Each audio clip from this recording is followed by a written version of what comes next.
I heard about the Red Arrow coming up for sale. I most certainly had experience in the restaurant business. I grew up, my parents ran Belmont Hall, and a friend of the family, a good friend of the family, Roger Bouchard, had approached me and said, you need to run something, on your own. And I'm like, what? I was 23 years old. When I did a little bit of research on it and found out exactly what the Red Arrow was, it was a diner. It was the first time that it had been closed in its lifetime.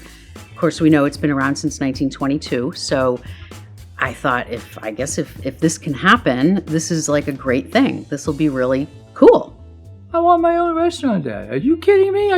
You can't go have your own restaurant. That little restaurant? 24 hours a day? You're crazy.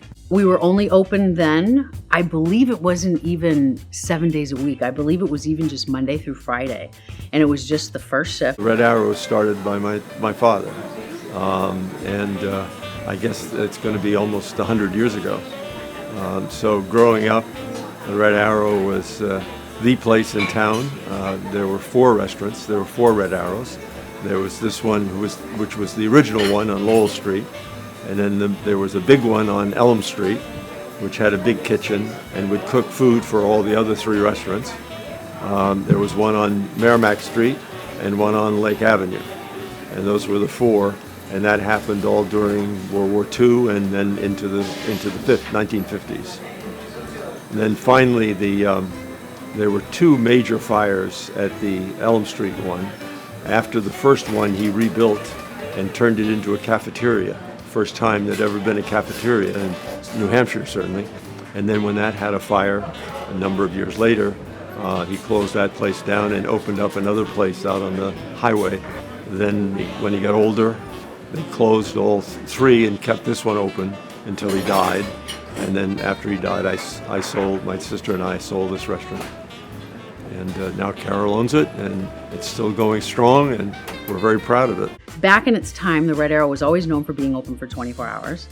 And, I think then we extended, to Saturdays. And then I guess at that point we extended to Sundays. Then my dad over at Belmont Hall, they were always open on Friday night. It was kind of like the fish day. So we did the same thing at the diner on Lowell Street. And it just kind of really organically evolved like that. And next thing you know, we're open 24 hours. Mo Couturier, he was a regular at the diner from the day we opened. Next thing you know, one day I see him doodling. We had only plain mugs at the time. So it was, the diner mug, but they were plain. And he had the Mo face. He did it with permanent marker on mugs with our names on them. And I was like, I love that face. Like, he showed it to me. I went, oh my gosh, can we put this on the mug? And he's like, I don't know, can you? And that was really how Mo was born. I got connected with Randy Garben. He did a magazine, and then he had Roadside Online. So it was like blogging and, all this stuff. And he promoted, the old authentic diners and stuff like that. I mean, he was like my idol at the time. And then I found out that he had visited my diner. And I read about it in one of his blogs. And, he said he loved everything about the diner. Food was great. Atmosphere was great. Everything was great. But he told me that he was not going to return because of the smoke. The smoke was just so bad. When I heard that, it really hit my heart. Like, I was like, whoa, like, oh my goodness. Statistics are 1 out of 4 people smoke. So you have that other 75% of people. You're catering to that one person where your stool could be turned over with someone eating your food instead of sitting there smoking and drinking your coffee. So I went, wow, and the more I kept looking up the research myself and, okay, well, I'm doing it. I called a good friend, John Clayton, who worked at the Union Leader at the time. And I said to him, John, I'm doing something kind of big, I guess, at the Red Arrow. And he's like, oh my gosh, what's happening? I said, I'm going smoke-free. And of course, he right away too, just like my dad, said, are you sure? Like, what do you, and I went over a few things. And I said, so my deciding day that we're going to do this is based on when you can put this in print for me in your Monday column. We were plastered on the front page. Like, it was huge. It was huge. And I'm like, no way.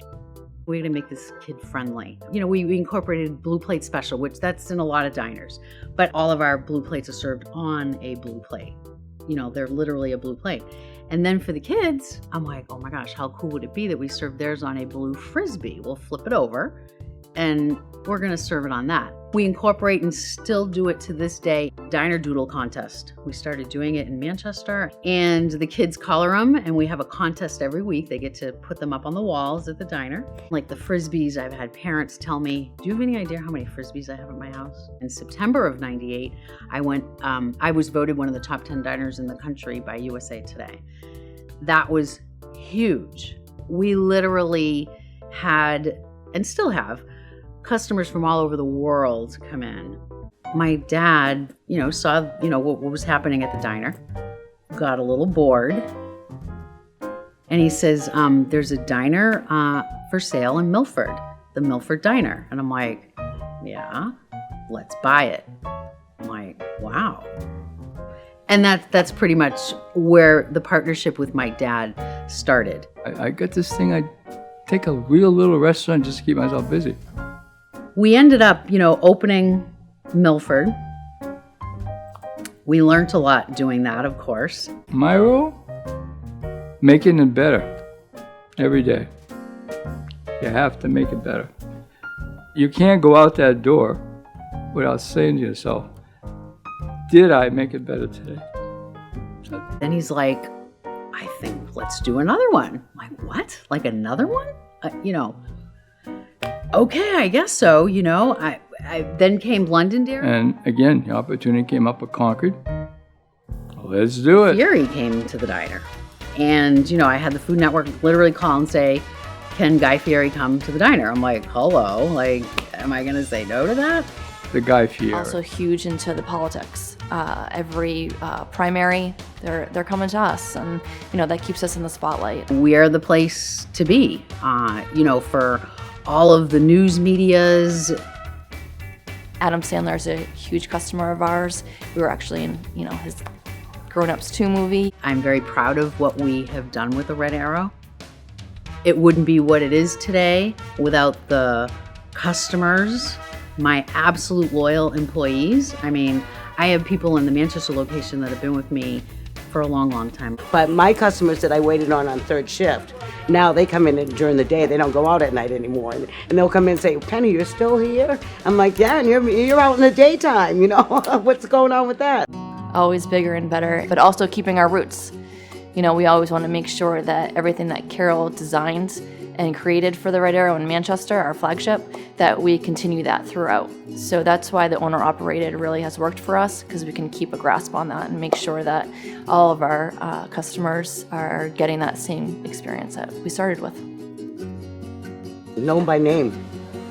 It's like Norm, yeah, from Cheers, yeah. No, we know most of our regulars by name, yeah. Know what they want. They have to tell us if they want something else, because we're just going to go over and put their order in. No questions asked.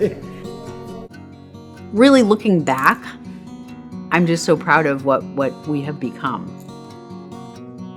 The Red Arrow is around to stay.